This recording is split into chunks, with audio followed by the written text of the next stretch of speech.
Good evening, എല്ലാവർക്കും സ്വാഗതം. കഥയിലുമുണ്ടൊരു കാര്യം. സ്റ്റോറി തെറാപ്പിയുടെ 104ാമത്തെ സെഷനാണിന്ന്. തീർച്ചയായിട്ടും മനോഹരമായ ഒരു കഥ ലാബ്സൻ സാറിൻ്റെ കൂടെ കേൾക്കാം. എല്ലാവരെയും സ്വാഗതം ചെയ്യുന്നു. എന്നോടൊപ്പം ലാബ്സൻ സാറിനെ. Labson sir, you are welcome. Okay, thank you. 100ാം ദിവസം പങ്കെടുക്കാൻ കഴിഞ്ഞില്ല എന്ന വേദന ഉള്ളിലുണ്ട്. തീരെ നിവൃത്തിയില്ലാത്തതുകൊണ്ടാണ് അന്ന് വരാൻ പറ്റാതെ പോയത്. ഏതായാലും ഇന്ന് വരുവാനിടയായതിൽ വളരെ സന്തോഷിക്കുന്നു. ഇന്ന് വലിയൊരു പാർട്ടിക്ക് പോയ ഒരു സൗന്ദര്യറാണിയെ കുറിച്ചാണ് പറയാൻ ഞാൻ ആഗ്രഹിക്കുന്നത്. താൻ വളരെ സൗന്ദര്യവതിയാണ് എന്ന് ചെറുപ്പം മുതൽ ചിന്തിക്കുകയും വലിയ ഒരു ധനികന്റെ വീട്ടിലേക്ക് വിവാഹം ചെയ്യപ്പെടുകയും ചെയ്യും എന്ന് പ്രതീക്ഷിച്ചുകൊണ്ടിരുന്ന ഒരു യുവതി. എന്നാൽ വിധി അവരെ അതിനെ അനുവദിച്ചില്ല. ഒരു സാധാരണ ഗവൺമെന്റ് ഉദ്യോഗസ്ഥനെ വിവാഹം ചെയ്യപ്പെടുവാനായിരുന്നു വിധി അവരെ അനുവദിച്ചത്. അതിന്റെ കാരണവും അവരുടെ സാമ്പത്തിക ബുദ്ധിമുട്ടുകളായിരുന്നു. ഏതായാലും വീട്ടുകാരുടെ ആ ഇച്ഛയ്ക്കനുസരിച്ച് വിവാഹിതരായി അവർ മുന്നോട്ട് പോയി. ഏറെ മനസ്സിൽ സ്വപ്നം കണ്ടിരുന്നതൊന്നും സാധ്യമായല്ലോ എന്ന ദുഃഖം നിരന്തരം അവരെ വേട്ടയാടിയിരുന്നു. സർക്കാർ ഉദ്യോഗസ്ഥനായതുകൊണ്ട് അദ്ദേഹം ലഭിക്കുന്ന തുക കൊണ്ട്, ലഭിക്കുന്ന ശമ്പളം കൊണ്ട് ഒതുങ്ങി ജീവിക്കുന്ന ഒരു മാന്യദേഹമായിരുന്നു ആ പ്രിയപ്പെട്ട ഭർത്താവ്. ഈ ഭർത്താവിന്റെ പിശുക്ക് പിടിച്ച ജീവിതം പലപ്പോഴും ഈ സൗന്ദര്യവതിയെ കൂടുതൽ വിഷാദത്തിലേക്ക് തള്ളി വിടുകയുണ്ടായിരുന്നു. എന്തായാലും അതൊന്നും കാര്യമായിട്ടെടുക്കാതെ അവർ ജീവിതം മുന്നോട്ട് കൊണ്ടുപോവുകയായിരുന്നു. അങ്ങനെ ഇരിക്കെ ഈ സർക്കാർ ഉദ്യോഗസ്ഥൻ ഒരു ദിവസം തന്റെ ഭാര്യയോട് ചോദിച്ചു, ഈയിടെയായിട്ട് ഒരു ഉത്സാഹവും കാണുന്നില്ലല്ലോ, എന്തു പറ്റി? എന്റെ ഭാഗത്ത് എന്തെങ്കിലും അപാകത, ശ്രദ്ധക്കുറവ് ഉണ്ടായോ എന്ന് ഒരു ദിവസം സ്നേഹത്തോട് ചോദിച്ചപ്പോൾ അവർ പറഞ്ഞു, നിങ്ങളുടെ കുറ്റം കൊണ്ടല്ല, എന്റെ വിധി. ഞാൻ അതുകൊണ്ട് ഇങ്ങനെയൊക്കെ ആയിപ്പോയി. ഭർത്താവ് ചോദിച്ചു, എന്തായിരുന്നു താങ്കളുടെ മനസ്സിലെ ആഗ്രഹം? ഞാൻ ആഗ്രഹിച്ചൊന്നും നടന്നില്ല. ഞാൻ ചിന്തിച്ചിരുന്നത്, ഞാൻ സൗന്ദര്യവതി ആയതുകൊണ്ട് എന്നെ വലിയ ഒരു ധനികൻ വന്ന് കല്യാണം കഴിക്കുമെന്നും അങ്ങനെ വലിയ കൊട്ടാരത്തുല്യമായ ഭവനത്തിൽ കഴിഞ്ഞുകൂടാമെന്നൊക്കെയാണ് ഞാൻ കരുതിയിരുന്നത്. വൈകുന്നേരങ്ങളിൽ പാർക്കിൽ പോയി ഉലാത്തുകയും അല്ലെങ്കിൽ ബീച്ചിൽ പോയി സമയം ചെലവഴിക്കുകയൊക്കെ ചെയ്യുന്ന ഒരു സെറ്റപ്പാണ് ഞാൻ മനസ്സിൽ കരുതിയിരുന്നത്. പക്ഷേ അതിനൊന്നും സാധിക്കാത്ത ഒരവസ്ഥയാണല്ലോ നമുക്കുള്ളത്. അതുകൊണ്ട് ഉള്ളതിൽ ഒതുങ്ങിപ്പോവുക എന്നുള്ള ചിന്തയിലാണ് ഞാനിപ്പോൾ ജീവിക്കുന്നത്. അതുകൊണ്ട് താങ്കളോട് എനിക്ക് പരിഭവമൊന്നുമില്ല, താങ്കളുടെ കുഴപ്പമൊന്നുമല്ല, എന്റെ വിധിയാണല്ലോ എന്ന് അവൾ മറുപടി പറയുകയും ചെയ്തു. ഏതായാലും ഭർത്താവിന്റെ മനസ്സിൽ അതങ്ങനെ വല്ലാത്തൊരു ചോദ്യചിഹ്നമായി കിടക്കുകയാണ്. ഭാര്യയെ അവൾ ആഗ്രഹിക്കുന്നത് പോലെ ഒരു പാർട്ടിക്ക് കൊണ്ടുപോകാനോ അല്ലെങ്കിൽ ബീച്ച് കൊണ്ട് സന്തോഷിപ്പിക്കാനോ പാർക്കിൽ പോകാനോ ഒന്നും സാധിക്കുന്നില്ലല്ലോ എന്ന ആ വിഷമം അദ്ദേഹം കടിച്ചമർത്തി. കാര്യമായിട്ടൊന്നും പറഞ്ഞില്ല. എങ്കിലും ഒരു അവസരം ലഭിക്കുമ്പോൾ അതിനെ അദ്ദേഹം തയ്യാറാക്കുകയായിരുന്നു. എക്സ്ട്രാ കിട്ടുന്ന എന്തെങ്കിലും സന്തോഷമൊക്കെ അദ്ദേഹം അവരുമായി പങ്കുവയ്ക്കും. അല്പം പൈസ മിച്ചം വെച്ച് തന്റെ ഭാര്യയ്ക്ക് പറ്റിയ നല്ല ഒരു വസ്ത്രം, ഒരു പാർട്ടി വെയർ അദ്ദേഹം കണ്ടുവെച്ച് ഭാര്യയുമായി അതുപോയി സെലക്ട് ചെയ്തു. ഭാര്യ ചോദിച്ചു, ഇത്ര വിലയേറിയ വസ്ത്രം വാങ്ങിക്കാനായിട്ട് നമ്മുടെ സാമ്പത്തിക സ്ഥിതി അനുവദിക്കുന്നുണ്ടോ? എന്തിനാണ് താങ്കൾ ഇത് വാങ്ങിച്ചെന്ന് ചോദിച്ചു. അദ്ദേഹം പറഞ്ഞു, അടുത്ത മാസം ഞങ്ങളുടെ ഡിപ്പാർട്ട്മെന്റിൽ നിന്ന് ഒരാൾ വിരമിക്കുന്നുണ്ട്. അദ്ദേഹം ഒരു വലിയ പാർട്ടി നടത്തുന്നുണ്ട്. ആ പാർട്ടിയിൽ പോകാനായിട്ട് തനിക്ക് നല്ല വസ്ത്രം വേണമെന്ന് ഞാൻ ആഗ്രഹിച്ചു. അതുകൊണ്ടാണ് ഞാൻ ഈ വസ്ത്രം സെലക്ട് ചെയ്യാനായിട്ട് എന്നെയും കൂടെ കൊണ്ട് ഈ മാളിലേക്ക് വന്ന് ആ വസ്ത്രം സെലക്ട് ചെയ്യാനായിട്ട് തന്നെ നിർബന്ധിച്ചത് എന്ന് അദ്ദേഹം തുറന്നു പറഞ്ഞു.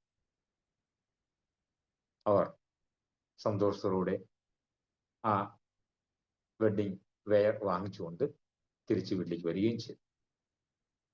പിറ്റേ ദിവസം ഭർത്താവ് ചോദിച്ചു, ആ പാർട്ടിക്ക് പോകുമ്പോൾ പിന്നെ എന്തെങ്കിലും താൻ ആഗ്രഹിക്കുന്നുണ്ടോ, എന്തെങ്കിലും തുറന്നു പറയണം.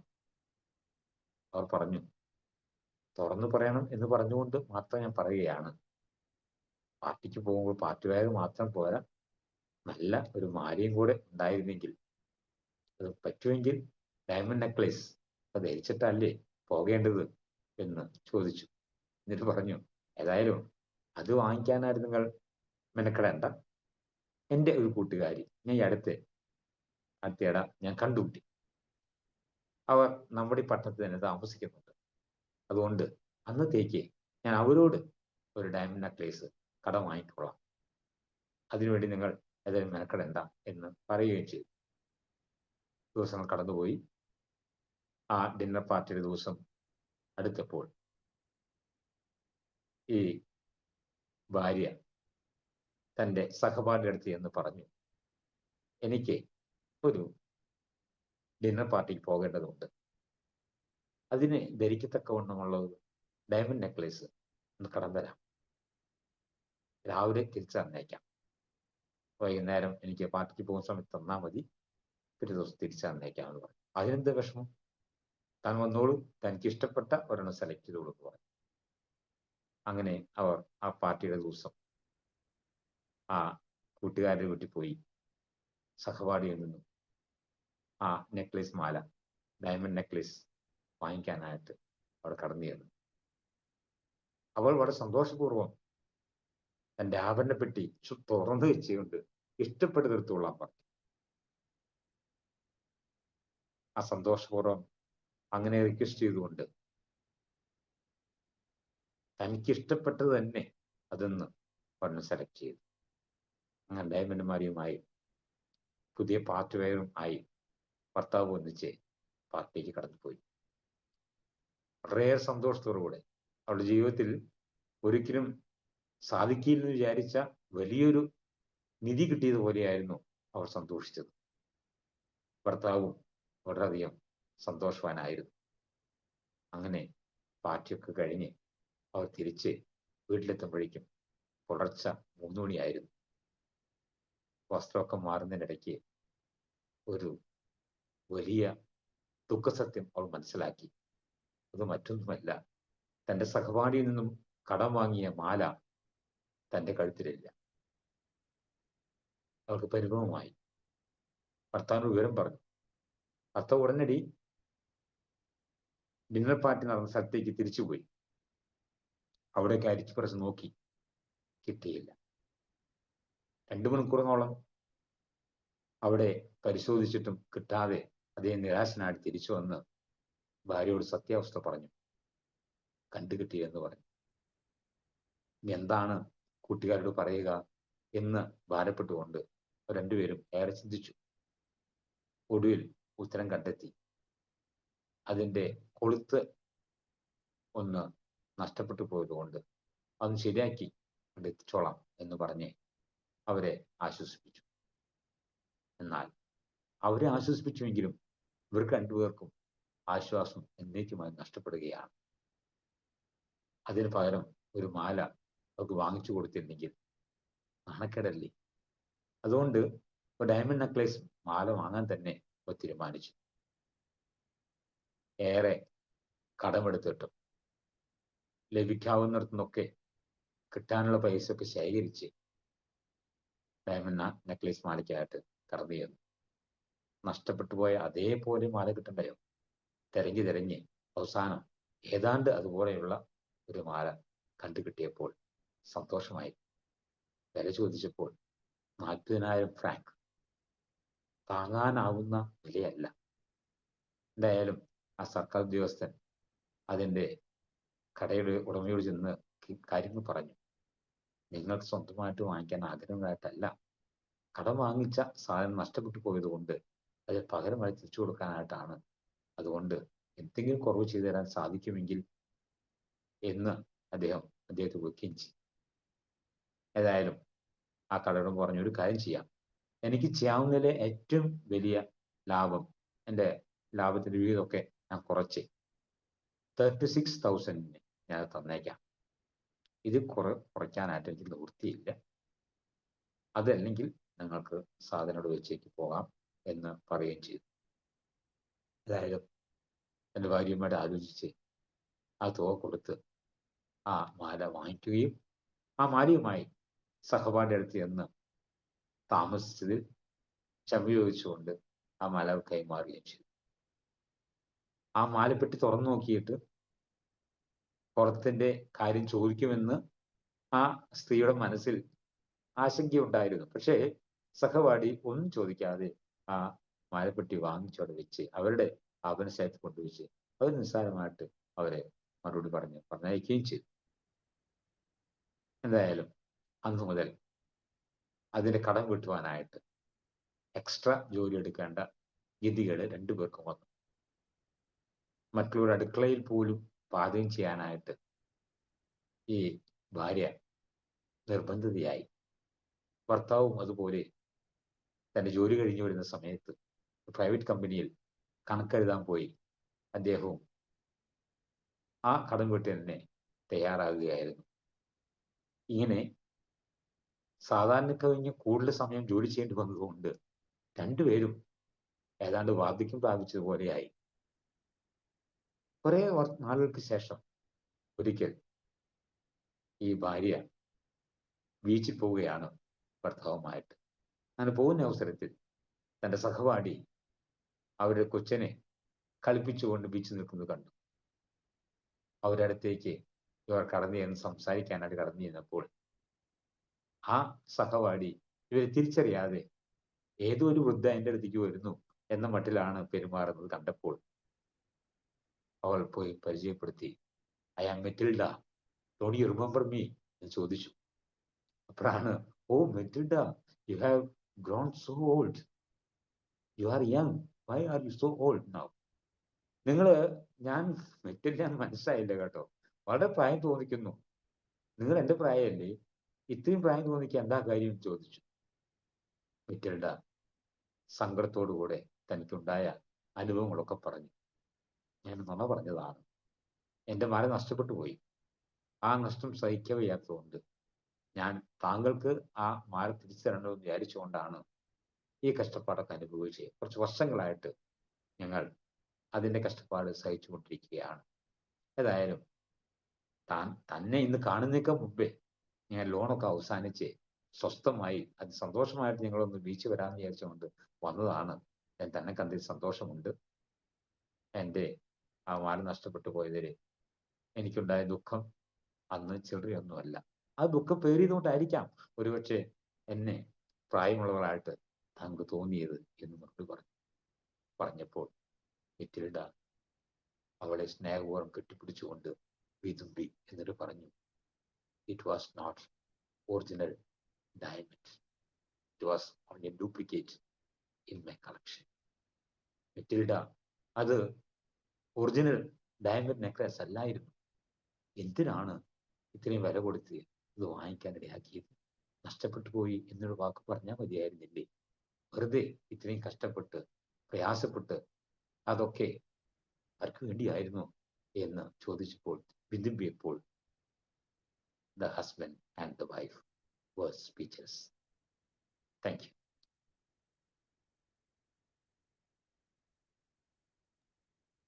Thank you sir.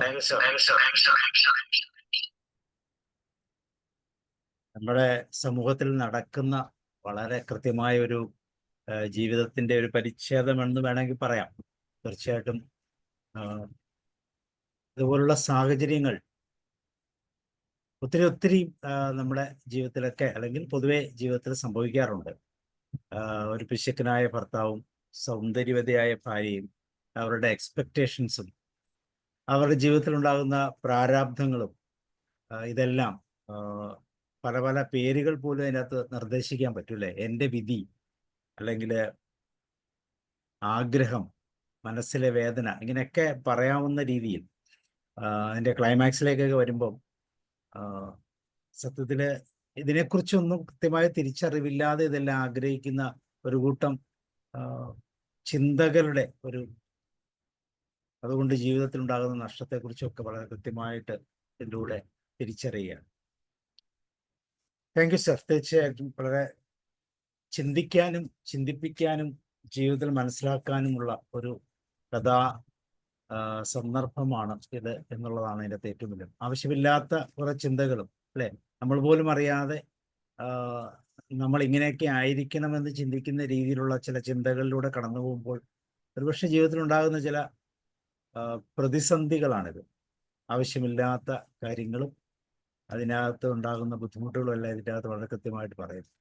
യദുകുമാർ സാർ, കഥ കേട്ടിരുന്നു? കേട്ടു സർ. എന്തായാലും എൻ്റെ മെറ്റൽഡയെ പോലെയാണ് ലോക്സൻ സാറേ നമ്മളിൽ പലരും. ചില കാര്യങ്ങൾ നമ്മൾ തുറന്ന് പറയേണ്ടത് തന്നെ വേണം.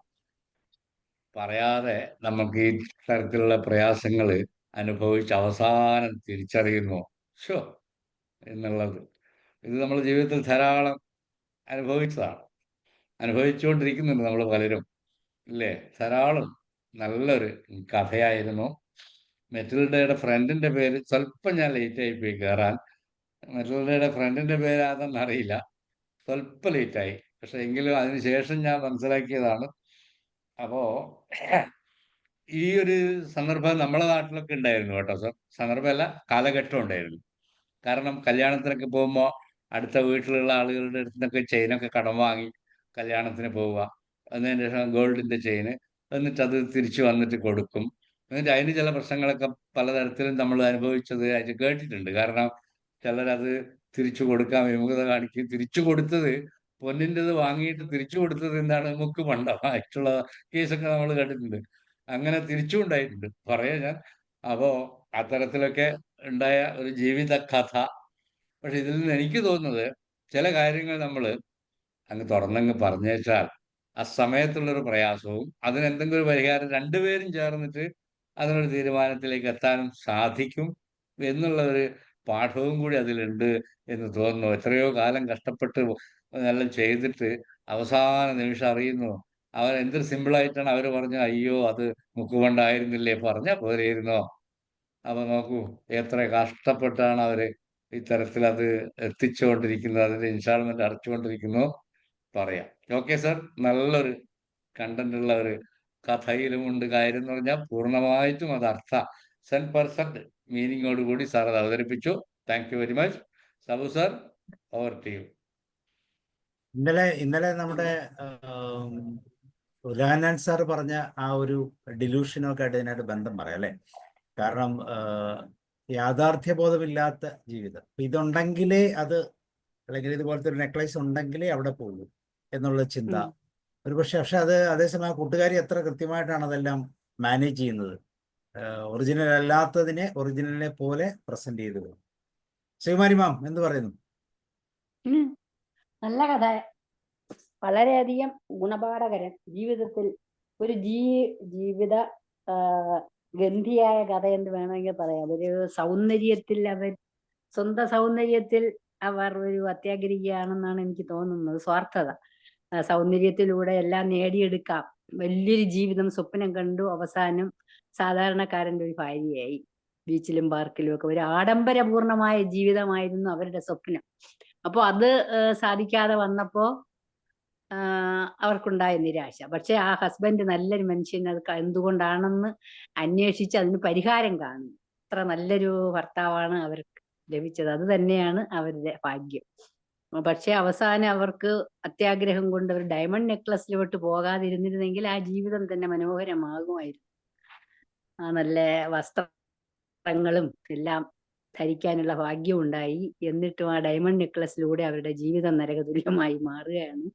നല്ല കുടുംബ പശ്ചാത്തലമുള്ളവർ നമുക്ക് ഗുണപാഠം ഇതിൽ നിന്ന് മനസ്സിലാക്കാനുണ്ട്. സ്ത്രീകളെല്ലാം മനസ്സിലാക്കേണ്ടുന്ന ഒരു കാര്യം തന്നെയാണ് സാർ പറഞ്ഞത്. നല്ലൊരു കഥയാണ്, എല്ലാവർക്കും മനസ്സിലാക്കാനുള്ള ഒരു അവസരമാണ് ഉണ്ടാക്കി തന്നത്.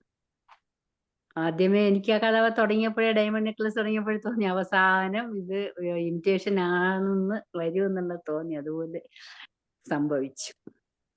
എല്ലാവർക്കും മനസ്സിലാകത്തക്ക രീതിയിലുള്ള ഒരു കഥ തന്നെയാണ് സാർ അവതരിപ്പിച്ചത്. അവസാന നിമിഷത്തിലെങ്കിലും മനസ്സിലാക്കി അവർക്ക് പശ്ചാത്താപമുണ്ടായി നല്ലൊരു സ്ത്രീയായി മാറാനും സാധിക്കുമായിരിക്കുമെന്ന് എനിക്ക് തോന്നുന്നു. വേണ്ടായിരുന്നു ആഡംബരം. നമുക്ക് കിട്ടിയ ജീവിതം കൊണ്ട് നാം സംതൃപ്തമായി ജീവിക്കുക. അങ്ങനെയാണെങ്കിൽ സുഖമായിരിക്കും. Thank you sir. നല്ലൊരു കഥ. Okay, Roy sir. പറയട്ടെ സാർ. പറഞ്ഞോളൂ സ്നേഹം പറയും. സാർ ഇന്നലെ പറഞ്ഞതുപോലത്തെ കാര്യങ്ങൾ തന്നെ, ഡെല്യൂഷൻ. പിന്നെ ഇവര് നല്ല അങ്ങോട്ടും ഇങ്ങോട്ടും അഡ്ജസ്റ്റ് ചെയ്യുന്നുണ്ട്. ഭർത്താവ് ഭാര്യയ്ക്ക് ഇങ്ങനത്തെ കാര്യങ്ങളിലാണ് താല്പര്യമെന്ന് കാണുമ്പോൾ അതിനനുസരിച്ച് പ്രവർത്തിക്കുന്നുണ്ട്. ആ ഒരു നല്ല കാര്യമുണ്ട് അതിനകത്ത്. അല്ലാതെ എനിക്ക് അങ്ങനെയൊന്നും പറ്റത്തില്ല എന്ന് പറഞ്ഞൊരു കുടുംബകലഹത്തിലേക്ക് പോകുന്നില്ല. അവര് നല്ലതായിട്ട് തന്നെ ജീവിക്കുന്നു. ഇത് റഷ്യൻ കഥയല്ലേ സാർ? അത് എഴുതിയ ആരാണ്? പേര് മറന്നുപോയി. ആരാണ്? സംശയം, എനിക്ക് നല്ല ഓർമ്മയില്ല. അല്ലല്ല, ഫ്രഞ്ച് സാഹിത്യകാരനായ മോപ്പാസാണ്. മോപ്പസാങ്. സാർ ഒരു ദിവസം പറഞ്ഞതാണ് ഈ കഥ അല്ലേ? ഞാൻ പറഞ്ഞത്. സാർ ഒരു ദിവസം ഇത് പറഞ്ഞായിരുന്നു.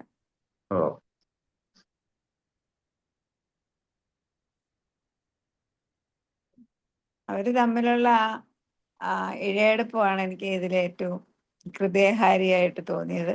പിന്നെ ക്ലൈമാക്സ് ഒക്കെ വളരെ നന്നായിരുന്നു. നമ്മുടെ ആകാംക്ഷയെ പിടിച്ചിരുത്തി അവസാനം ഇത് അങ്ങനെ ആകുന്ന ഒരു പ്രത്യേകത. പിന്നെ അവര് തമ്മിലുള്ള അഡ്ജസ്റ്റ് ചെയ്ത് ജീവിക്കുന്നു. ഇപ്പോഴത്തെ കാലത്ത് അങ്ങനെയല്ല, അതിനെ ഒരു സംഘർഷ ഭൂമിയായിട്ട് മാറ്റും ഇങ്ങനെ രണ്ടു തരത്തിലെ ആളുകളാണെങ്കിൽ. Thank you sir.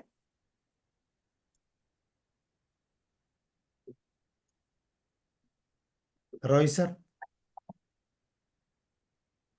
ആഡംബര ജീവിതം സന്തോഷം കാണുന്ന അവരും അതുപോലെ തന്നെ മറ്റുള്ളവരുടെ മുമ്പിൽ താൻ സാമ്പത്തികമായി ഉയർന്ന രീതിയിലുള്ള ആളാണ് എന്ന് കാണിക്കുന്നതിനുമൊക്കെ നമ്മളുടെ പല വസ്തുക്കളും അതുപോലെ അർഹതയില്ലാത്ത രീതിയിൽ അർഹതയുള്ളതായി കാണിച്ചു കൊടുക്കുന്ന ചില, ഉദാഹരണത്തിന് ഇപ്പൊ കാറ് ഉപയോഗിക്കുന്നു, അത് ആവശ്യം യാത്ര ചെയ്യുന്നതിനാണ്. പക്ഷേ അത് കൂടിയ ബ്രാൻഡ് ആവുമ്പോൾ മറ്റുള്ളവരുടെ മുമ്പിൽ നമ്മളെക്കുറിച്ചുള്ള മതിപ്പ് കൂടുമെന്നൊരു ഇതിൻ്റെ പുറത്ത് ഉപയോഗിക്കുന്നവരുണ്ട്. പക്ഷേ മറ്റുള്ളവരെ ബോധ്യപ്പെടുത്തുക, ഞാൻ വലിയ ഉയർന്ന നിലവാരത്തിലും സാമ്പത്തികമായി നേട്ടം ഉള്ള ഒരാളാണ് എന്ന് കാണിക്കുന്നതിന് വേണ്ടിയാണ് ഇത് ചെയ്യുന്നത്. പക്ഷേ ഈ ബെത്തൽഡ ആഡംബര ജീവിതം നയിച്ചെങ്കിലും അവരുടെ ഭർത്താവ് കുറേയും കൂടി നീതിപൂർവം കാര്യങ്ങൾ ചെയ്യുന്നതിനുള്ള ആഗ്രഹമുള്ളയാളും അതിൽ ദോഷം കണ്ടാൽ അഭിമാനക്ഷതം വരുമെന്നും കണ്ടയാളാണ്. അതുകൊണ്ടാണല്ലോ ഇത്രയും പാടുപെട്ടത്. അതല്ലെങ്കിൽ അതനുസരിച്ച് ഒരു ഡ്യൂപ്ലിക്കേറ്റ് മേടിച്ചു കൊടുത്താലും മതിയായിരുന്നു. പക്ഷെ അത് ആലോചിച്ചില്ല. കാരണം അവരുടെ ഒരു വസ്തു ഇത്ര വിലപിടിപ്പുള്ളത് നമ്മൾ കൊണ്ടുപോയി നഷ്ടപ്പെടുത്തിയപ്പോൾ അത് തന്നെ തിരിച്ചു കൊടുക്കേണ്ടതാണ് എന്നുള്ള ഒരു ഭാഗമാണ് ഭർത്താവിനുണ്ടായത്. പക്ഷെ അതുമായിട്ട് അഡ്ജസ്റ്റ് ചെയ്താണ് ഇതെല്ലാം കൊണ്ടുപോയത്. പക്ഷെ അതിൽ കൂടുതൽ ബുദ്ധിമുട്ടി നേടി ആ സംതൃപ്തി നേടി സാധനം തിരിച്ചു കൊടുത്തിരുന്നു. അപ്പോ ഈ ഉള്ള കാര്യങ്ങൾ തുറന്നു പറയാനുള്ള ഒരു ഇത് സാധാരണ എല്ലാവർക്കും കുറവാണ്. അതൊരു അഭിമാനക്ഷതമാണ് എന്ന് കണ്ടുകൊണ്ട് അത് മറച്ചു വെക്കുന്നു. ഞാൻ എൻ്റെതായിരുന്നു, അത് നഷ്ടപ്പെട്ടു പോയി, അത് ഞാൻ വാങ്ങി തന്നുകൊള്ളാം, എങ്ങനെയെങ്കിലും വാങ്ങി തരുമെന്ന് നേരത്തെ ഒന്ന് പറയുമായിരുന്നു എങ്കിൽ ഈ പാടുപെടേണ്ട ആവശ്യമില്ലായിരുന്നു. അപ്പോൾ ഇതെല്ലാം ഈ കഥയിലൂടെ നമ്മൾ മനസ്സിലാക്കേണ്ട കുറെ കാര്യങ്ങളാണ്. കൂടുതൽ കാര്യങ്ങൾ പറഞ്ഞു തരാതെ ഈ കഥ കേൾക്കുമ്പോൾ നമ്മളിൽ തന്നെ അറിയാതെ അതിൻ്റെ ഒരു സത്ത് ഉൾക്കൊള്ളുന്നു എന്നതാണ് ഈ കഥയുടെ ഒരു സാരം. എനിവേ, വളരെയധികം കഥയിലെ കാര്യങ്ങൾ വളരെയധികം നമുക്ക് ജീവിതത്തിൽ പ്രായോഗികമാക്കാനുള്ള ചില നിർദ്ദേശങ്ങൾ നമ്മളിൽ വന്നു ചേരുന്നതാണ്. ഈ കഥ അവതരിപ്പിച്ച ലാബ്സൺ സാറിന് അഭിനന്ദനം. Thank you sir.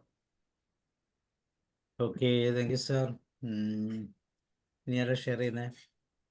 George sir, Sudhodhanan, doctor Abdul Rasheed. George sir പറഞ്ഞില്ല. പറയാം.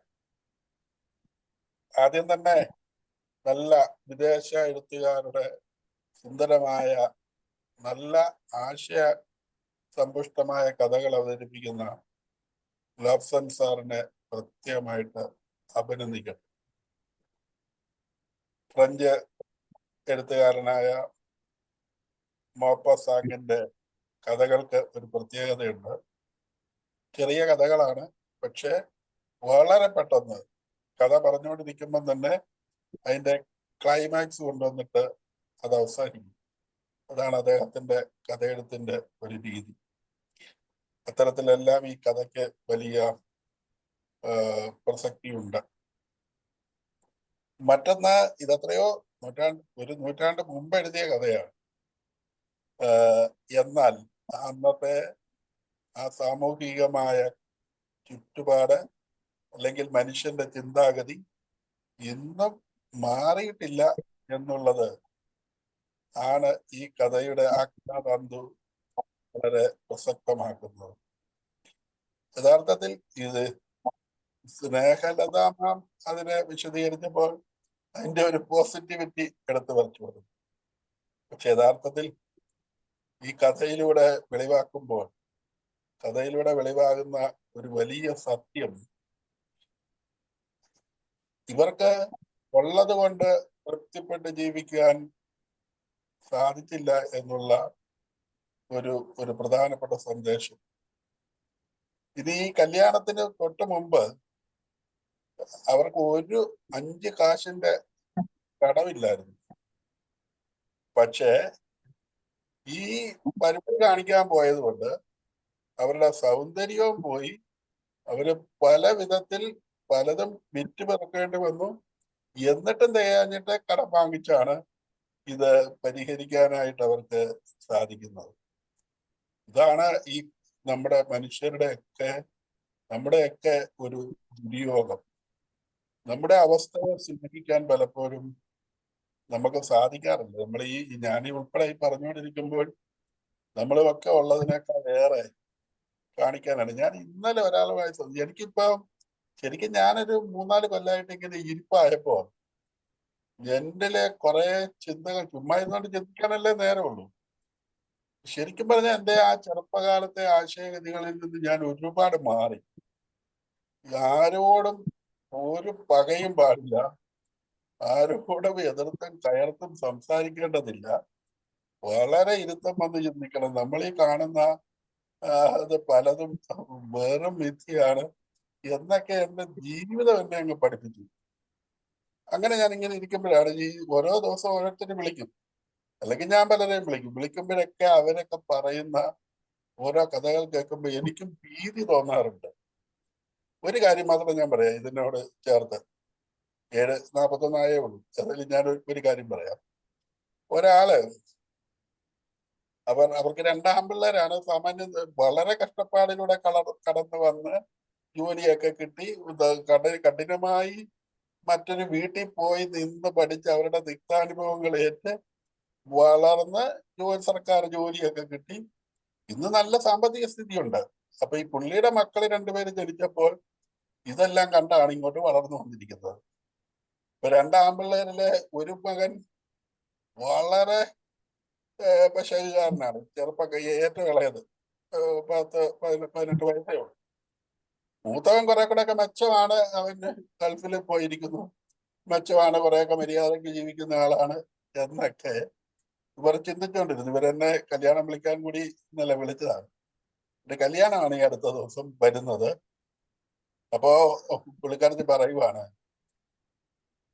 എന്റെ സാറ് ഇവൻ മര്യാദക്കാരനാണെന്നാണ് ഞാൻ ധരിച്ചിരുന്നത്, ഞങ്ങളെല്ലാം അങ്ങനെയാണ് വിചാരിച്ചത്. പക്ഷെ അവനിപ്പൊ ഈ കല്യാണം അങ്ങോട്ടെല്ലാം ഫിക്സ് ആയി കഴിഞ്ഞപ്പോ ഇവനിപ്പൊ എല്ലാം കുറ്റങ്ങളാണ്. ഇതെന്നാ കന്നുകാലിക്കൂടാണോ ഈ വീട്? നല്ല വീടാണ്, നല്ല വീട്. അപ്പൊ അവനിപ്പം അവന്റെ ആശയഗതി മാറി. ഇതല്ല കന്നുകാലിക്കൂടാണ്, നിങ്ങൾ എന്നതാണ് ഇവിടെ ചെയ്തത്, ഉണ്ടാക്കിയത് എന്നൊക്കെ ഇവൻ നേരിട്ട് ചോദിക്കാൻ തുടങ്ങി. അപ്പൊ ഇവരുടെ പള്ളിയുടെ പാരീഷുകാര് 20,000 ഇവര് ഹൈറേഞ്ചിലാണ് കേട്ടോ.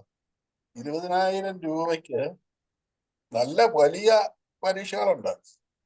ഇവൻ പറഞ്ഞ ആ പരീക്ഷകളൊന്നും പോരാ. അവര് കുട്ടിക്കാനത്ത് വലിയ ഒരു ഒരു ഹോൾ എടുത്തു. ഇവിടുന്ന് പിന്നെ ആളിനെ ഇനി അങ്ങോട്ട് കൊണ്ടുപോകണം. ഏതാണ്ട് 600 രൂപയുടെ പ്ലേറ്റ് ആണ്. നമ്മുടെയൊക്കെ നാട്ടിൽ 600 രൂപ വലിയ തുകയായിട്ട് തോന്നുന്നില്ലായിരിക്കും. ഇവിടെ അതിനൊക്കെ വലിയ കാര്യമാണ്. പക്ഷെ ഈ ഹൈറേഞ്ചിൽ അത്രയൊന്നും ഇല്ല.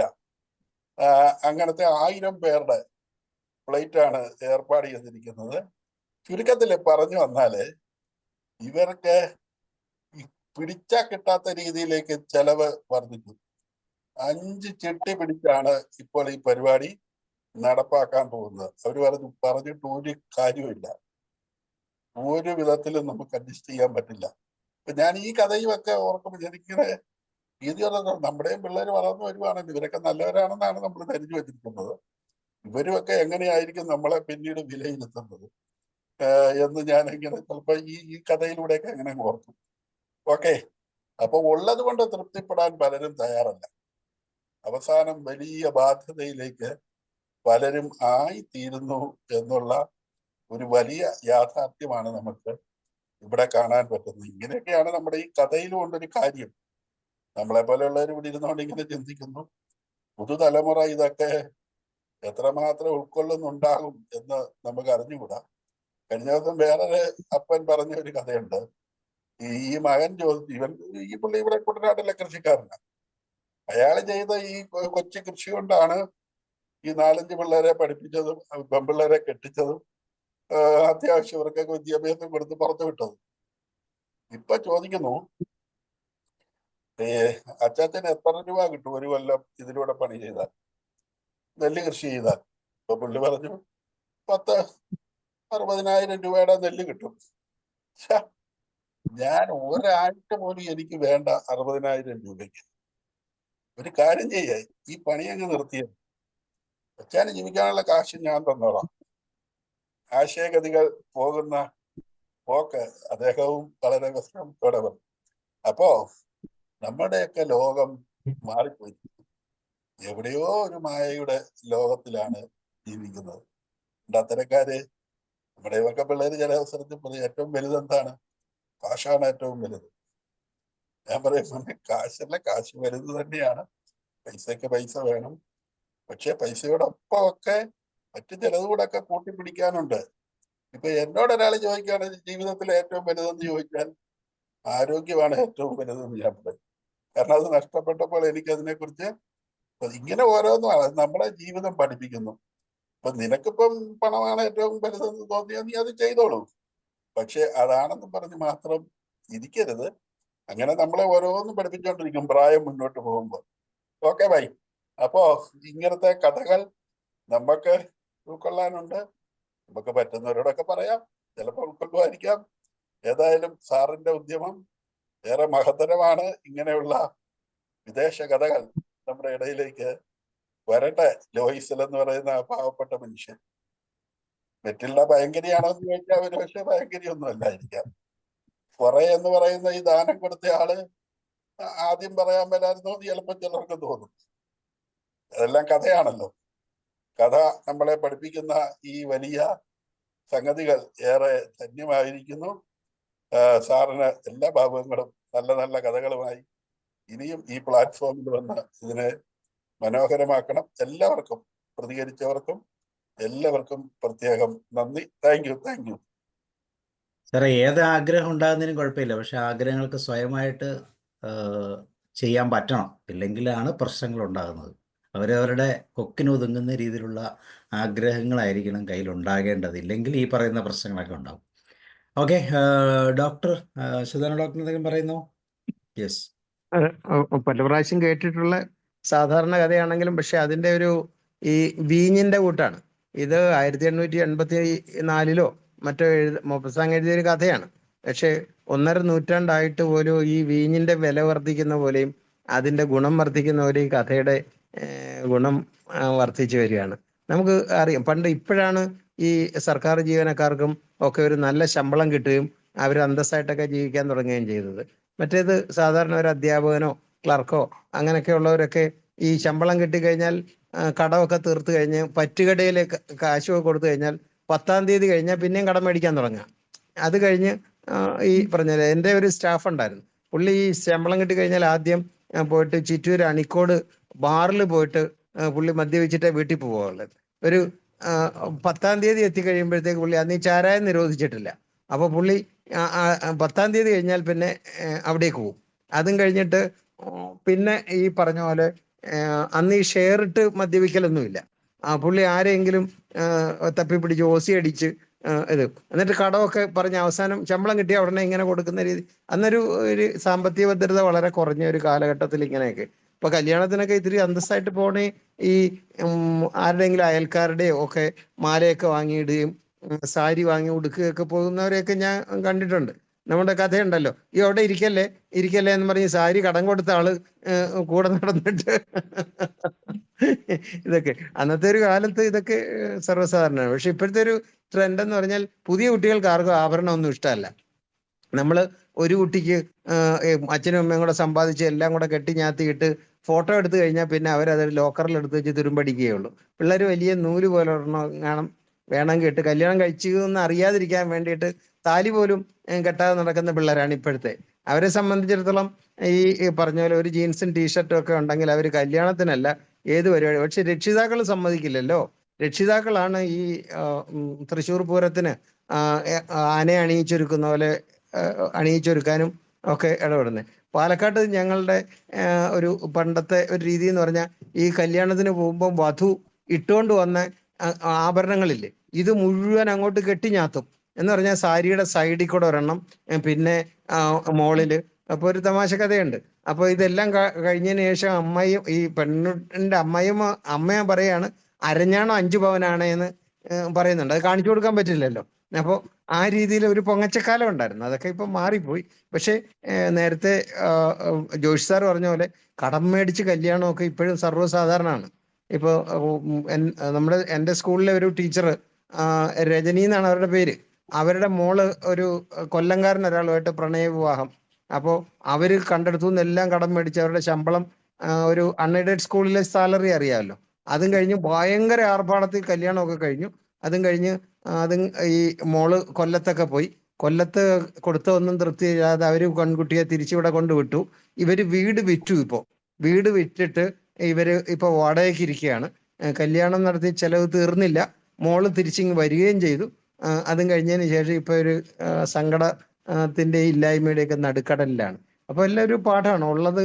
കൊക്കിലൊതുങ്ങുന്ന കൊത്താവൂ എന്നൊക്കെ പണ്ട് ആളുകൾ പറഞ്ഞിരുന്നില്ലേ, അതേപോലെ. പിന്നെ ഇല്ലാത്തതൊക്കെ കാണിച്ചാൽ അത് കുറച്ച് കഴിഞ്ഞാൽ ആളുകൾക്കറിയാം ഇതൊക്കെ കടം മേടിച്ച് കാണിക്കുന്നതാണെന്നറിയാം. പക്ഷെ വല്ലാത്തൊരു ഇത് ഗവൺമെന്റുകൾ നമ്മളെ പറ്റിക്കുന്നുണ്ട്. കടം മേടിച്ച് നിങ്ങളെല്ലാം ചെയ്യൂ, നിങ്ങൾ അത് സർക്കാരുകളൊക്കെ ചെയ്യുന്ന ഇതാണ്. കിഫ്ബി കുഫ്ബി എന്നൊക്കെ പറഞ്ഞ് കുറെ കടം മേടിക്കും. എന്നിട്ട് ഈ കടം മേടിച്ചിട്ട് അത് പുട്ടടിച്ചു കഴിഞ്ഞ് അത് സമൂഹത്തിന്റെ മണ്ടയ്ക്ക് വെക്കുക. നമ്മളൊക്കെ എത്രയോ പണത്തിന്റെ കടക്കാരാണ്, എത്രയോ ബാധ്യത വഹിക്കുന്നവരാണ്. അപ്പോൾ ശരിയായ മാതൃകകളില്ല. പണ്ടൊക്കെ അതല്ല, ഉള്ളത് കൊണ്ട് ഭംഗിയായിട്ട് ജീവിക്കാനായിട്ട് അമ്മമാര് പെൺമക്കളെ പഠിപ്പിക്കുക, അങ്ങനെയൊക്കെ. പക്ഷെ ഈ കൊതിയല്ലേ ഒരു കല്യാണത്തിനൊക്കെ നല്ല ആഭരണമൊക്കെ ഇട്ടിട്ട് പോവുക, സാരി ഉടുത്തിട്ട് 4 പേരുടെ മുന്നിൽ ശിരസ് ഉയർത്തി നിൽക്കുക എന്നൊക്കെയുള്ളത്. എനിക്ക് ഈ ഭംഗി നഷ്ടപ്പെടുകയും യൗവനം നഷ്ടപ്പെടുകയും ചെയ്ത ആ സ്ത്രീയേക്കാളേറെ ആ ഭർത്താവിനോടാണ് എനിക്ക് സഹതാപം മുഴുവൻ. അയാൾ ഇങ്ങനെ ഒരു പെൺകോന്തനായി പോയല്ലോ, കൂടെ നിന്നിട്ട് ഇവളുടെ കടം തീർക്കാനും അതും ഇതൊക്കെ ആയിട്ട് സഹിച്ചല്ലോ എന്നുള്ളത് ഒരു വലിയ ജീവിത സത്യമാണ്. പണ്ടത്തെ കഥകൾ ഇതുപോലെ വലിയ ചെറിയ കഥകളിലൂടെ വലിയ ഗുണപാഠങ്ങൾ നമുക്ക് പകർന്നു തരുമായിരുന്നു. അപ്പൊ ഈ കഥ കേട്ടിട്ടുള്ള ഒരാളിൽ സാറിന്റെ കഥ കേട്ട ഒരാളും ആഭരണം ഒന്നും കടം മേടിച്ചിട്ടോ നെക്ലസോ ഒന്നും വാങ്ങിയിട്ട് കഴുത്തിലിടാനോ ഒന്നും ധൈര്യപ്പെടില്ല, തീർച്ചയായിട്ടും. കാരണം ഇത് പോയാലോ എന്നുള്ള ഒരു പേടി മാത്രമല്ല, അതൊരു ജാള്യത ഉണ്ടാക്കുന്ന കാര്യമാണെന്ന് ഈ കഥയിൽ കൂടെ വളരെ സിമ്പിൾ ആയിട്ടുള്ള ഒരു കഥയാണ്. ധാരാളം പേര് കേട്ടിട്ടുള്ളതും കേട്ടതായ ഒരു കഥയാണ്. പക്ഷെ അതിന്റെ അവതരണത്തിന്റെ ഭംഗിയുണ്ട്, അത് വളരെ മികച്ചതായിട്ട് തോന്നിപ്പിക്കും. ഗുണപാഠമുള്ള കഥകളാണ് നമുക്ക് എപ്പോഴും ജീവിതത്തിൽ പ്രയോജനം ചെയ്യുന്നത്. അല്ലാതെ തലയും വാലും ഇല്ലാത്ത സാഹിത്യം എഴുതി വെച്ചിട്ട് അത് ആർക്കും മനസ്സിലാവാത്ത മലയാള ഭാഷയും ഒക്കെ പ്രയോഗിച്ചിട്ട് ഇത് ഭയങ്കരം ഗംഭീരം എന്നൊക്കെ പറഞ്ഞ് അവാർഡ് വാങ്ങിക്കുന്നതിനേക്കാളും 1.5 നൂറ്റാണ്ട് മുമ്പ് എഴുതിയ ഒരു കഥയുടെ പ്രാധാന്യം ജീവിതത്തിൽ നമ്മൾ ഈ 2025 ചർച്ച ചെയ്യുന്നത് പറയുമ്പോൾ ആ കഥയുടെ ഒരു ഒരു എന്താ പറയുക സർവകാല പ്രസക്തിയാണ് അത്. നന്നായിരുന്നു. Very good. ഈ ഒടുവിൽ ഉണ്ണികൃഷ്ണൻ അഭിനയിച്ച ഒരു സിനിമയുണ്ടല്ലോ, നക്ഷത്ര, അങ്ങനെ എന്തോ ഒരു പേരായിരുന്നു അത്. മക്കളെല്ലാവരും ഒത്തിരി അതെ വായ്പകളൊക്കെ കൊടുത്ത് അതെ, ശ്രീകൃഷ്ണപുരത്തെ നക്ഷത്ര തിളക്കം. അതെ. എല്ലാവരും ഒരേ കാറ്റഗറി, ഈ കക്ഷി ഒഴിച്ച് എന്ന് പറയുന്ന പോലെ. ഓക്കെ, ലാബ്സൻ സാറിന്റെ കമന്റ്സും കൂടെ വരട്ടെ. കേട്ട അഭിപ്രായങ്ങൾ തന്നെ എല്ലാം ഉണ്ട്, കൂടുതൽ പറയേണ്ടതില്ല എന്ന് എനിക്ക് തോന്നുന്നു. എന്നാലും ഒന്ന് രണ്ട് കാര്യം കൂടെ സൂചിപ്പിക്കാം. ഇപ്പൊ സാറ് പറഞ്ഞതുപോലെ ആ ഭർത്താവിന് നോബൽ പ്രൈസ് കൊടുക്കേണ്ട ആളാണ് എനിക്ക് തോന്നിയിട്ടുണ്ട് കഥ വായിച്ചു. കാരണം ഭാര്യയുടെ ആ വിഷാദഭാവം കണ്ടുകൊണ്ട് അന്വേഷിക്കുകയും അത് എങ്ങനെയാ പരിഹരിക്കാൻ സാധിക്കുക എന്നുള്ളിൽ ഓർത്തുകൊണ്ട് തനിക്ക് സാധിക്കാവുന്നതിലപ്പുറം ഭംഗിയായിട്ട് ആ സ്ത്രീയെ തൃപ്തിപ്പെടുത്താൻ ശ്രമിക്കുകയും ചെയ്ത ഒരു നല്ല ഭർത്താവായിട്ട് അദ്ദേഹത്തെ കണക്കാക്കാൻ കഴിയണം. അതോടൊപ്പം തന്നെ ആ സ്ത്രീക്ക് ഉള്ളിൽ ആഗ്രഹം ഉണ്ടായിരുന്നെങ്കിലും അവർ പുറത്തേക്ക് പ്രകടിപ്പിക്കാതെ സ്വസ്ഥമായിട്ട് ജീവിതം അവർക്ക് നയിച്ചുകൊണ്ടിരിക്കുകയായിരുന്നു. പിന്നെ ഒരു അവസരം കിട്ടിയപ്പോൾ ആ കിട്ടിയ അവസരം അവരുടെ മനസ്സിലെ, നേരത്തെ സാറ് പറഞ്ഞതുപോലെ എക്സ്പെക്റ്റഡ് ആയിട്ടുള്ള ഒരു കാര്യം സാധിക്കാൻ കിട്ടുന്നൊരു അവസരമല്ലേ, അവസരം ഭംഗിയായിട്ട് ഉപയോഗിക്കാലോ എന്ന് വിചാരിച്ച് അവർ സഹപാഠിയെ കണ്ടുപിടിച്ചിട്ടുണ്ട്. അപ്പൊ അങ്ങനെ ചോദിച്ചാൽ കിട്ടുമെന്നുള്ള പ്രതീക്ഷയോടെ മുന്നോട്ട് പോയി. പക്ഷെ ഒന്ന് തുറന്നു പറഞ്ഞിരുന്നെങ്കിൽ അന്നേ ദിവസം തന്നെ ഈ കൊളുത്തു പൊട്ടി എന്ന് പറയുന്ന പകരം നാല് നഷ്ടപ്പെട്ടു പോയി എന്ന് പറഞ്ഞിരുന്നെങ്കിൽ ആ കൂട്ടുകാർ പറയാതെ അതൊരു മുക്കുകൊണ്ട സാരമില്ല എന്ന് പറഞ്ഞു വിടാൻ സാധിക്കുമായിരുന്ന സംഗതിക്ക് ഇത്രയേറെ വില കൊടുക്കേണ്ടി വരുമായിരുന്നില്ല എന്നുള്ളതാണ്. ജീവിതത്തിൽ പലപ്പോഴും നമുക്കും അതുപോലെ സംഭവിക്കാറുണ്ട്. ചില കാര്യങ്ങൾ നമ്മൾ പറഞ്ഞു കഴിഞ്ഞു കഴിഞ്ഞാൽ നമ്മൾ അഭിമാനത്തിന് പ്രശ്നമാകില്ലേ, അത് പറഞ്ഞാൽ നാണമാകില്ലേ എന്നൊക്കെ വിചാരിക്കുന്ന ആൾക്കാരുണ്ട്. ഞാൻ ഇപ്പൊ ഈ അടുത്ത് എനിക്ക് പരിചയമുള്ള ഒരാൾക്ക് ബ്രസ്റ്റ് ക്യാൻസർ വന്നു. അപ്പൊ അവര് എന്നോട് വിളിച്ചു പറഞ്ഞു, അങ്ങനെ എനിക്ക് ബ്രസ്റ്റ് ക്യാൻസർ വന്നിട്ടുണ്ട് പക്ഷെ ഞാൻ അറിഞ്ഞില്ല, അവസാനം അറിഞ്ഞുള്ളൂ, സെക്കൻഡ് സ്റ്റേജ് ആയി എന്നിട്ടേ അറിഞ്ഞുള്ളൂ എന്നൊക്കെ പറഞ്ഞു. എന്നിട്ട് പിന്നെ പറഞ്ഞ വാചകം എന്താ പറയുക, ഞാൻ സാറോട് പറഞ്ഞു മാത്രമേ സാർ അത് പറയില്ല കേട്ടോ എന്ന് ചോദിച്ചു. അങ്ങനെ ആരും പരാജയം നേരിടുന്ന കാര്യം എന്ന് ചോദിച്ചു. അതല്ല, ഞാനായിട്ട് ആരും പറയണ്ട, സാറായിട്ട് പറയണ്ട, പിന്നെ ആളുകൾ അറിയില്ല, അത് അറിയുമ്പോൾ അറിഞ്ഞോട്ടെ എന്ന് പറഞ്ഞിട്ട് അവർ മൂടി വെച്ച് പോയി. അവർക്ക് ആദ്യത്തെ ഒരു 4-5 മാസത്തേക്ക് അവർക്ക് ചെലവിന് പൈസ തികയാതെ കഷ്ടപ്പെടുക. പക്ഷെ ആരോടും പറയില്ല, പറയാതെ അവരിങ്ങനെ കഴിച്ചു വിട്ടു. ഞാൻ അറിഞ്ഞ ആ വഴിക്ക് എനിക്കറിയാവുന്ന ആൾക്കാരോട് പറഞ്ഞു, ഇങ്ങനെ ഇന്ന ആൾക്ക് കുറച്ച് പ്രയാസമുണ്ട്, രോഗമെന്ന് പറയണ്ട, അല്ലാത്ത രീതിയിൽ എന്തെങ്കിലും സഹായിക്കാൻ പറ്റുമെങ്കിൽ സഹായിച്ചോളൂ, രോഗമെന്ന് അറിഞ്ഞായിട്ട് അഭിനയിക്കരുത് കേട്ടോ ഞാൻ പറഞ്ഞു. എന്നാൽ ഇപ്പൊ അവർ പറയാം എവിടുന്നേലും പൈസ കിട്ടാൻ സാധിക്കുമെങ്കിൽ നന്നായിരുന്നു, കാരണം ഒന്നിനും പൈസ ചെയ്യുന്നില്ല എന്ന് പറഞ്ഞ് ഇപ്പോ ആരെയും കൊടുത്തു കഴിഞ്ഞാൽ സന്തോഷമായിട്ട് വാങ്ങിക്കുന്നു. അവർ ഇറക്കാൻ പോകുന്നില്ല കേട്ടോ, അങ്ങനത്തെ ടൈപ്പ് അല്ല. എങ്കിൽ തന്നെ ആ ചിന്ത മറ്റുള്ളവർ ഷെയർ ചെയ്ത് കഴിഞ്ഞാൽ എന്തായാലും സംഭവിച്ചു, നമുക്ക് പ്രതീക്ഷിക്കാത്തൊന്നും സംഭവിച്ചു കഴിഞ്ഞാൽ ആക്സെപ്റ്റ് ചെയ്തേ മാറുള്ളൂ. അങ്ങനെ ചിന്താഗതി ഇപ്പോഴും പലപ്പോഴും നമ്മൾ വെച്ചു പുറത്തുന്നു എന്ന് ദുരഭിമാനത്തിന്റെ പേരിൽ മുന്നോട്ട് പോകുന്നുണ്ട് എന്ന് പറഞ്ഞത് സത്യമാണ്. നേരത്തെ ജോഷർ പറഞ്ഞ പോലെ ഒരുപാട് ആളുകൾ അവരുടെ പൊങ്ങച്ചം കാണിക്കാനായിട്ട് ഒരു കടകൾ ഒരുപാട് എടുത്ത് അത് പിന്നെ വീട്ടാൻ പറ്റാതൊക്കെ വിഷമിക്കുന്ന കാലഘട്ടമാണ്. അതിനേക്കാൾ നന്നായിട്ട് അവനവർക്കുള്ളത് എന്നതാണ് എന്ന് മറ്റുള്ളറിഞ്ഞ എന്താ കുഴപ്പം? അതിൽ അഭിമാനം ദുരഭിമാനം ഒന്നും കണക്കാക്കേണ്ട കാര്യമില്ലെന്നാ എൻ്റെ ഒരു വിചാരം. ഈ ഡയമണ്ട് നെക്ലസ് എന്ന് പറയുന്ന ഈ കഥ പലപ്പോഴും നമ്മെ നയിക്കുന്നത് നേരെ ചൊവ്വേ കാര്യങ്ങൾ പറയാൻ മടി കാണിക്കാതിരിക്കുക. 2, അവരുടെ ജീവിതത്തിൽ അവർ അനുവർത്തിച്ചിരുന്ന സ്വപ്നങ്ങളൊക്കെ ചാക്ക് കെട്ടി വെച്ചിട്ടായാലും ഭർത്താവിനോട് ചേർന്ന് സ്വസ്ഥമായിട്ട് പോകാനായിട്ട് ഇടയാക്കുക. പലപ്പോഴും അങ്ങനെ സ്വപ്നങ്ങൾ ജീവിക്കുന്ന ആളുകൾ ഭർത്താവുമായിട്ട് രമ്യത്ത് പോകാൻ ഇടയാകില്ല, പലപ്പോഴും ശണ്ട ഉണ്ടാക്കും. കാര്യം എന്താ പറയില്ല, പക്ഷെ എപ്പോഴും ശണ്ട ഉണ്ടാക്കി അങ്ങനെ സമാധാനമില്ലാത്ത ജീവിതമായിട്ട് പോകുന്ന അനേക വീടുകളുണ്ട്. അപ്പൊ അതൊന്നും ഒഴിവാക്കാനായിട്ട് സാധിക്കുന്ന ഒരു നല്ല ഉത്തമ ഉദാഹരണമാണ് ഇവരുടേത്. മൂന്നാമത്തേത്, ഇവരെ കാര്യം തൽക്കാലം മറച്ചു വെച്ചെങ്കിലും സത്യസന്ധത അവർ നിലനിർത്തി. അവര് വാങ്ങിച്ച മാല തിരിച്ചു കൊടുക്കണമെന്ന് വിചാരിച്ചുകൊണ്ട് എത്ര കഷ്ടപ്പെട്ടാലും വേണ്ടില്ല, തിരിച്ചു കൊടുക്കുന്ന ചിന്തയോടുകൂടെ രണ്ടുപേരും അതിനുവേണ്ടി കഷ്ടപ്പെട്ട് അത് ചെയ്തു. മാത്രമല്ല പിന്നീട് അവരെ ഫേസ് ചെയ്യുമ്പോൾ മെറ്റിൽഡ തന്റെ കൂട്ടുകാരെ കാണുന്ന അവസരത്തിൽ ഓടിച്ചെന്ന് അവരുടെ സംഭവം തുറന്നു പറയാനായിട്ടുള്ള ഒരു അവസരം ഉണ്ടാവുകയാണ്. തന്റെ അവസ്ഥ എന്നതായി തീരാൻ കാരണം ഇതാണെന്നും കൂടെ തുറന്നു പറയാനായിട്ടുള്ള മനസ്ഥിതി ഉണ്ടായി. ഇതൊക്കെ വൈകിട്ടാണെങ്കിലും തുറന്നു പറഞ്ഞുകൊണ്ടാണ് അപ്പോഴെങ്കിലും കാര്യം മനസ്സിലാക്കാൻ സാധിച്ചത്. പക്ഷേ തിരിച്ചു കൊടുക്കാൻ പറ്റാത്ത ഒരുപാട് നഷ്ടങ്ങൾ സംഭവിച്ചുവെങ്കിൽ തന്നെയും അവർക്ക് ഈ സാമൂഹിക പ്രശ്നം നേരത്തെ ആകാമായിരുന്നു എന്നൊരു തോന്നൽ ഉണ്ടാകാനായിട്ടെങ്കിലും അത് സാധ്യമായി തീർന്നു എന്നൊക്കെയാണ് പൊതുവെ ഈ കഥയെക്കുറിച്ച് എനിക്കും പറയാനായിട്ടുള്ളത്. ഏതായാലും മിക്കവാറും കാര്യങ്ങളൊക്കെ എല്ലാവരും പറഞ്ഞത് തന്നെയാണ്. കൂടുതലൊന്നും അതേക്കുറിച്ച് പറയാനായിട്ടില്ല. എന്നെ ശ്രവിച്ച അഭിപ്രായങ്ങൾ പറഞ്ഞ എല്ലാവർക്കും പ്രത്യേകം നന്ദി. വെറും 500 രൂപയുള്ള അല്ലേ ആ ഒരു മുക്കുമണ്ഡത്തിന് നമ്മൾ എത്രയാ 35,000 രൂപ നമ്മുടെ ഭാഷയിൽ പറഞ്ഞാൽ. അപ്പോൾ അതുകൊണ്ടാകുന്ന സ്ട്രെയിനും അതിനെ ബാലൻസ് ചെയ്യാനുള്ള അവസ്ഥയെല്ലാം ഒരു ഓപ്പൺനെസ്സിൻ്റെ കുറവ് കൊണ്ടാണ് അത് സംഭവിച്ചത്. പ്ലസ് നമ്മളുടെ ഈ പറയുന്ന നമ്മുടെ കൊക്കിലൊതുങ്ങാത്ത രീതിയിലുള്ള ഒരു ചിന്താഗതികൾ. അപ്പോൾ തീർച്ചയായിട്ടും വളരെ ഗുണകരമായ പാഠങ്ങൾ അതിനകത്ത് അടങ്ങിയിരിക്കുന്നു. അതുകൊണ്ട് തന്നെ മനോഹരമായ ഒരു സ്റ്റോറി തെറാപ്പിയുടെ മൂഡിലേക്ക് നമുക്ക് എത്താം, ആർക്കും പറയാവുന്ന സാഹചര്യങ്ങൾ. Okay sir, Labson sir, thank you. വളരെ സന്തോഷം. അപ്പോൾ വീണ്ടും കാണാം. നാളെ നമുക്ക് മൈൻഡ്ഫുൾ മെഡിറ്റേഷൻ്റെ ക്ലാസ്സാണ്, ആൻ്റണി തമ്പരഗിൽ സാറിൻ്റെ. So once again thank you and good night. See you എല്ലാവർക്കും. ബൈ.